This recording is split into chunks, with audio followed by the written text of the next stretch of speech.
So, Mailspring is basically a desktop email client designed to bring multiple email accounts into one place.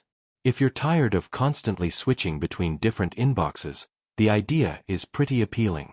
One of its biggest advantages is the interface. Mailspring looks clean, feels modern, and supports features like multiple accounts, unified inboxes, email tracking, and productivity tools. It can be a nice alternative to using several separate webmail tabs. But here's the catch: some of the more advanced features are locked behind Mailspring Pro. So while the basic version can be useful, you may need to pay if you want the full feature set.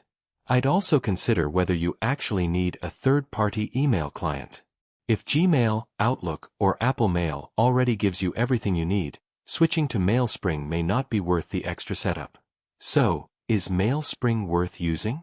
For someone managing several email accounts and wanting a cleaner desktop experience, definitely worth considering. But I'd try the free version first before paying for Pro. Overall, Mailspring is a solid email client, but it's not necessarily a must-have for everyone. Thanks for watching. Don't forget to like and subscribe for more videos.